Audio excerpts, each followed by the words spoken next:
Welcome to WW2 Vault, unveiling the untold stories of valor and resilience. Step into a world where history comes alive. WW2 Vault is your gateway to the gripping and authentic stories of the brave souls who lived through one of humanity's most defining chapters, World War II. Join us on a captivating journey through the diaries and memoirs of World War II soldiers, generals, sailors, and aviators. Now let's dive into the full story. February 20th, 1943, north of Kasserine Pass, Tunisia. The battle report would never fully capture what the German tank commanders witnessed that morning. American Sherman tanks executing maneuvers that defied everything Vermicard doctrine said was possible without visual signals. Through the dust and smoke of the North African battlefield, 5 Sherman tanks, separated by broken terrain with no line of sight between them, converged on German positions with timing that seemed supernatural. No flags, no flares, no dispatch riders racing between vehicles. Yet they moved as a single organism, each tank covering blind spots the others couldn't see, each crew knowing exactly where their comrades were positioned. In German Panzer IVs equipped with Fuji 5S radios, tank commanders struggled to hear their own company leaders through static that overwhelmed their amplitude modulation systems. The 10-watt German transmitters, state-of-the-art by the 1930s standards, couldn't penetrate more than a few hundred meters when tanks were moving. Most German tanks carried only receivers, unable to report what they saw or call for help. The Americans were operating with technology the Germans didn't know existed. Frequency modulation radios in every single tank, crystal-controlled precision, 25 watts of transmission power, and clarity that cut through engine noise and battlefield chaos like a knife through paper.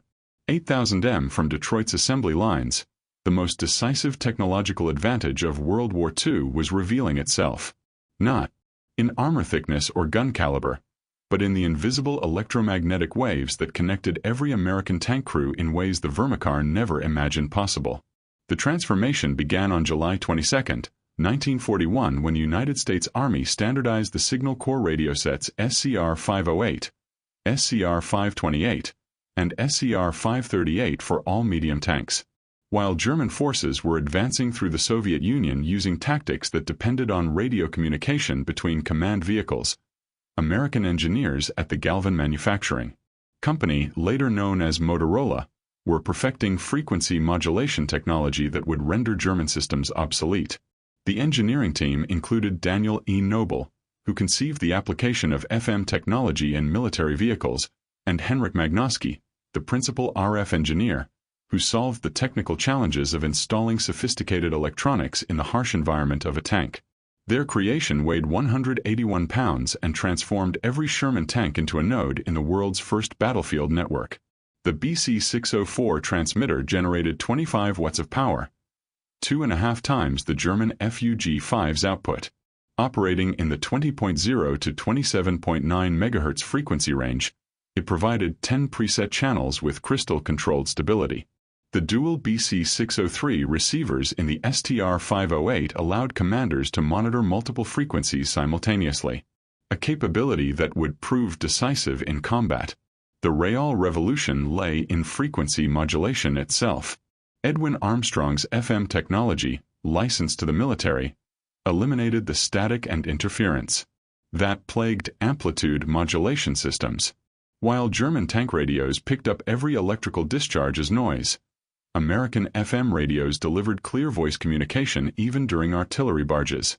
November 8, 1942, Operation Torch brought American armor to North Africa. The 2nd Armored Division's tanks landed near Safi and Fadala with SCR 508 radios that would soon demonstrate their superiority over German communications. The Africa Corps, despite being the Wehrmacht's most experienced armored force, operated under severe communication limitations. A standard German tank platoon of 5 vehicles included only 1 or 2 with full FUG-5 transceivers capable of both transmitting and receiving. The remaining tanks carried FUG-2 receivers only. They could hear orders but couldn't respond or report enemy positions. German tank platoon functioned through rigid hierarchy. The platoon leader transmitted orders that subordinate tanks acknowledged through actions rather than words. When command tanks were destroyed, easily identified by their multiple antennae, entire platoon lost coordination. This vulnerability would prove catastrophic against American forces where every tank could assume command functions. The Battle of Kasserine Pass, February 14 to 24, 1943, provided the first major demonstration of American radio superiority. Though tactically a German victory, the battle revealed capabilities that stunned Wehrmacht observers. During the confused fighting, scattered elements of the U.S. 1st Armored Division maintained coordination across 50 miles of battlefield. Tank crews who had never met coordinated attacks warned each other of threats and called for artillery support through crystal-clear FM communications. German signals intelligence units intercepted American transmissions and noted exceptional clarity and coordination. The 10th Panzer Division's intelligence section reported that American units maintained communication at ranges where German radios produced only static. More disturbing was the realization that every American tank appeared capable of full transmission, not just command vehicles. The German FUGG-5 radios operating on amplitude modulation in the 27.0 to 33.3 MHz range suffered from fundamental limitations. The 10-watt transmitter struggled to reach 2 to 3 kilometers in ideal conditions, dropping to mere hundreds of meters when vehicles were moving. Every spark plug firing, every electrical motor, every track movement generated interference that AM systems couldn't filter. September 1943 brought American armor to Italy, where mountainous terrain should have negated radio advantages. Instead, FM technology proved even more valuable in conditions that rendered German AM radios useless. The SCR-508's frequency modulation handled the multipath interference of mountain valleys far better than amplitude modulation. American tanks coordinated movements through terrain where visual signals were impossible, and German radios failed completely during the advance toward Cassino. American armored units demonstrated capabilities that defied German understanding. Tank platoons separated by ridgelines coordinated attacks with precision that German doctrine said required visual contact. The 1st Armored Division's after-action reports described routine coordination at distances where German radios produced only static. June 6, 1944. As Sherman tanks rolled off landing craft at Normandy, their SCR-508 radios maintained contact with naval fire support, coordination impossible with German technology. But the Hedgerow fighting revealed a critical gap. Tank radios couldn't communicate with infantry radios operating on different frequencies. The infantry's SCR-300 operated on 40.0 to 48.0 MHz, incompatible with tanks' 20.0 to 27.9 MHz range. This communication gap proved deadly in the bocage where German infantry with Panzerfäusts could approach American tanks while nearby American infantry had no way to warn them. American innovations solved the problem within weeks. Tank crews mounted EE-8 field telephones in ammunition boxes welded to tank exteriors wired directly to internal communications. By Operation Cobra in late July, this simple modification revolutionized tank-infantry cooperation. July 25 to 30, 1944. Operation Cobra demonstrated the full potential of American radio superiority. The 2nd Armored Division, commanded by Major General Edward H. Brooks, coordinated over 200 Sherman tanks through radio networks that enabled unprecedented battlefield control. German defenders from the Panzer Division faced an enemy that seemed to possess supernatural awareness. American tanks responded instantly to threats reported by other units miles away. Artillery strikes coordinated through tank radios arrived within minutes of target identification. The contrast with German capabilities was stark. Panzer, once Germany's premier armored division, had been reduced to communication poverty. Most tanks operated without radios, depending on visual signals in terrain where visibility rarely exceeded 100 m. The few functioning radios suffered from interference and limited range that prevented effective coordination. The irony was profound.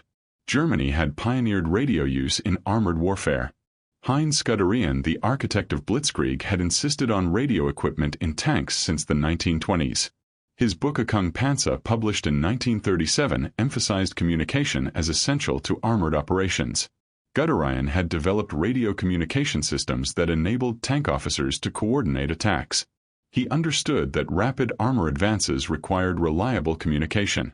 Yet by 1943, German tank production couldn't provide the radios Guderian's own doctrine demanded. German production statistics revealed the crisis. In 1943, Germany manufactured approximately 5,700 medium tanks, but fewer than 2,000 FUG transceivers. Many radios went to command vehicles and assault guns, leaving regular tank units desperately short of communication equipment. Soviet tank forces suffered even worse communication poverty. The T-34, despite being the most produced Allied tank, typically entered combat without any radio equipment.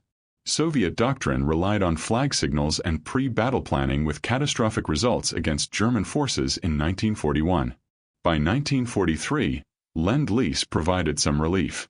American radios, including SCR-508 sets, equipped Soviet command tanks, but even by war's end, only about 25% of Soviet tanks carried radios. The comparison highlighted American achievement. While the Soviet Union struggled to equip 1/4 of their tanks with any radios, America achieved 100% deployment of sophisticated FM systems.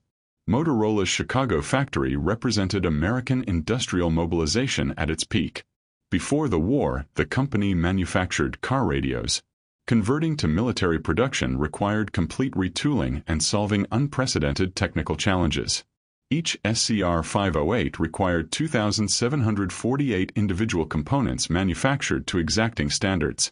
The BC-604 transmitter contained 474 capacitors and 385 resistors. Crystal oscillators had to maintain frequency stability despite temperature extremes and combat vibration. Production statistics told the story of American Industrial Might: 1942 3,800 SCR-508 family radios, 1943 11,400 units, 1944 24,000 units, total wartime production over 50,000 tank radio sets. This production miracle ensured that all 49,324 Sherman tanks manufactured during the war received sophisticated radio equipment, an achievement no other nation approached. The SCR-508's advantages went beyond simple frequency modulation. Crystal-controlled frequency stability meant tanks could preset channels before battle and maintain alignment despite combat conditions. German Fu G5 radios using variable capacitor tuning constantly drifted off frequency. The dual receiver configuration allowed commanders to monitor their platoon net and company command net simultaneously. Orders flowed down the chain of command instantly while commanders maintained awareness of subordinate situations. The BC-606 intercom system integrated seamlessly with the radio, allowing all crew members to alert the commander to threats. Throat microphones and noise-canceling headphones enabled clear communication during combat. Many German tanks lacked intercoms entirely, forcing crews to communicate by touch or shouting. Power management provided another American advantage. The SCR-508 operated on either 12 or 24 volts, automatically adjusting to available power. The dynamo motor power supply provided stable filtered power that eliminated electrical interference. German radios powered directly from vehicle electrical systems picked up every spark as static. The tactical advantages of universal radio deployment transformed American armored doctrine. The combat command structure, flexible task forces organized for specific missions, depended entirely on reliable communications. American commanders could create ad hoc battle groups from different units, confident they could coordinate through compatible radios. This flexibility baffled German commanders accustomed to rigid organizational structures necessitated by limited communications. During the Battle of Ericourt in September 1944, the 4th Armored Division faced multiple German panzer brigades equipped with superior Panther tanks. The Germans had every advantage in armor and firepower, but American radio coordination proved decisive. Every Sherman could report enemy positions instantly. Tank destroyers received targeting information from tanks they couldn't see. Artillery observers in Sherman command tanks called in devastating barrages within minutes. Over 3 weeks, the 4th Armored destroyed 281 German armored vehicles while losing only 41 Shermans, a 7-to-1 kill ratio that defied technical specifications. Throughout the war, German intelligence failed to grasp the significance of American communication superiority. Combat reports mentioned American coordination, but attributed it to training rather than technology. A captured September 1944 intelligence assessment stated, American tank units demonstrate good radio discipline and coordination. This appears to result from extensive training and rigid communication procedures. The report completely missed the technological advantage. German tactics never adapted to American capabilities. They continued targeting supposed command tanks based on antenna configurations, not realizing every Sherman could coordinate battlefield responses. They planned ambushes, assuming American tanks would lose coordination when separated, not understanding that radio contact maintained unit cohesion regardless of visual contact. March 1945. As American forces approached the Rhine, their communication superiority reached its zenith. The capture of the Remagen Bridge demonstrated the speed of American command and control. When the 9th Armored Division discovered the Ludendorff Bridge intact, radio reports reached 1st Army headquarters within minutes. Within an hour, divisions across the entire front were shifting to exploit the opportunity. German forces dependent on telephone lines that American aircraft systematically destroyed couldn't respond with comparable speed. American radio coordination created an impenetrable defense of the bridgehead. Tank platoon from different battalions integrated seamlessly, coordinating fires through radio networks. German counterattacks poorly coordinated due to communication failures arrived piecemeal and were destroyed in detail. April 1945, the encirclement of the RER pocket demonstrated the culmination of American communication superiority. American armored columns from the 1st and 9th Armies coordinated a complex double envelopment entirely through radio communications. Inside the pocket, 325,000 German troops found themselves trapped, partly because their communications had collapsed. American fighter-bombers guided by radio-equipped forward air controllers systematically destroyed German communication nodes. Wehrmacht units lost contact with higher headquarters and each other. Field Marshal Walter Model's final messages before communication failure revealed the German plight. No contact with adjacent units. No communication with higher headquarters. Fighting continues, but coordination impossible. American radio superiority profoundly affected the psychological experience of tank warfare.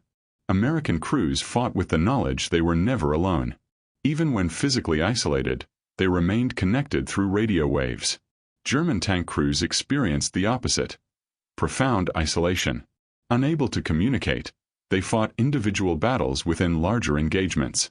Otto Carrerius, one of Germany's most successful tank commanders, wrote in his memoir, Tigers in the Mud, about the challenges of limited communications, though he focused more on tactical aspects than the communication gap itself.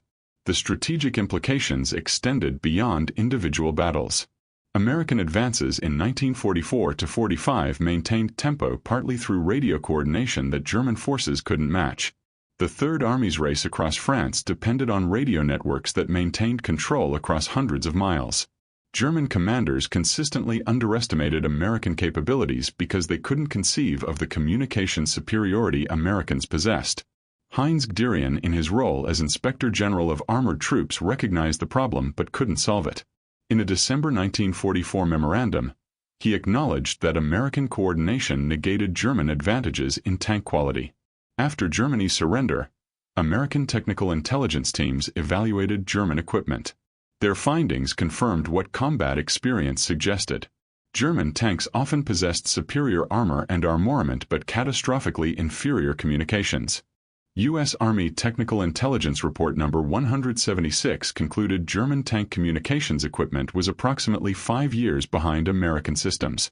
The absence of frequency modulation, limited radio distribution, and poor electrical suppression created critical vulnerabilities. Soviet evaluators reached similar conclusions. The Red Army, given access to captured German equipment, chose to copy American radio designs rather than German systems for post-war development. Production and deployment statistics reveal the magnitude of American achievement. American radio production 5085-28538 radios produced 50,000 plus units. Sherman tanks produced 49,324 units.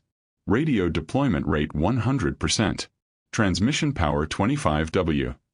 Frequency stability crystal controlled plus or minus 0.01%. Range moving 7 miles. Range stationary 10 to 15 miles. German radio production FUG-5 transceivers produced approximately 6,000 units. Medium-heavy tanks produced approximately 12,000 units. Full transceiver deployment rate approximately 20%. Transmission power 10 W. Frequency stability variable plus or minus 1%. Range moving 0.5 to 1 mile. Range stationary 2 to 3 miles. Communication effectiveness. Average time for American fire mission 3 to 5 minutes. Average time for German fire mission 15 to 30 minutes. American tanks achieving coordination 100%. German tanks with full communication 20%. The radio superiority of Sherman tanks established principles that govern armored warfare today. Modern main battle tanks carry communication suites that trace their lineage directly to the SCR-508 digital rather than analog, but fundamentally based on universal deployment and reliable coordination. The German Bundes, rebuilt in the 1950s, prioritized communications based on World War II lessons. Every Leopard tank manufactured has carried comprehensive radio systems. A Bundes training manual explicitly states, "The defeat of superior German tanks by inferior American vehicles with superior radios teaches that information dominance outweighs platform superiority." Modern conflicts validate this lesson. In the 1991 Gulf War, coalition forces with superior communications destroyed Iraqi forces equipped with individually superior Soviet-designed tanks but inferior radios. In 2003, American forces again demonstrated that network-centric warfare defeats platform-centric warfare. The story of American Sherman tank radio superiority represents a victory in the electromagnetic spectrum that proved more decisive than advantages in armor or firepower. German tank crews fought their war partially blind to this revolution, discovering too late that every Sherman tank was not just a fighting vehicle, but a node in history's first battlefield network. The SCR-508 radio transformed the M4 Sherman from an adequate medium tank into a component of a weapon system that included every other American tank on the battlefield. This transformation proved more decisive than any improvement in armor or firepower could have achieved. Every Sherman tank carried the tools of victory, not just in its 75 mm gun or sloped armor, but in the 181 pounds of radio equipment that connected its crew to every other American tank crew. This connection created a collective intelligence that no individual German tank, regardless of superiority in armor or firepower, could match. German forces discovered this reality through bitter experience. At Kasserine Pass in Italy's mountains, across France's hedgerows, and in Germany's final battles, American tanks demonstrated coordination that German doctrine said was impossible without visual contact. The Wehrmacht never developed an effective counter because they never fully understood the technological gap. Field Marshal Wilhelm Keitel's reported comment at Germany's surrender: "We knew how to build better tanks, but you knew how to make them work together," captured a fundamental truth, whether accurately quoted or apocryphal. America had built not just 49,324 Sherman tanks but 49,324 nodes in the world's first armored battlefield network. The revolution in military affairs that historians identify with modern network-centric warfare actually began in 1942 when the first Sherman tank with an SCR-508 radio entered combat. From that moment, warfare changed forever. The side with superior communications would defeat the side with superior weapons. The network would defeat the platform, and the connected would overcome the isolated. This transformation occurred largely invisible to German forces. They saw American tactical superiority, but didn't recognize its technological foundation until far too late. By the time German commanders understood that every Sherman tank possessed communication capabilities that most German tanks lacked, the war was effectively decided. The German military's failure to recognize and adapt to American communication superiority stands as one of World War II's great intelligence failures. Despite countless battlefield encounters demonstrating American coordination advantages, German leadership never prioritized solving their critical communication weakness. They continued building superior tanks that fought as isolated individuals while American forces built adequate tanks that fought as coordinated teams. In the end, the electromagnetic waves carried by SCR-508 radios proved more powerful than the armor-piercing rounds fired by German 88 mm guns. The ability to coordinate, to share information instantly, to fight as a unified force rather than as individual vehicles. This invisible advantage determined victory more surely than any visible superiority in armor or armament. The Sherman tank's radio superiority changed warfare forever, establishing the principle that in modern combat, connection equals survival and isolation equals defeat. German troops discovered this reality on battlefields across 3 continents, learning too late that the Americans possessed not just numerical superiority, but technological superiority in the dimension that mattered most, the ability to fight as well.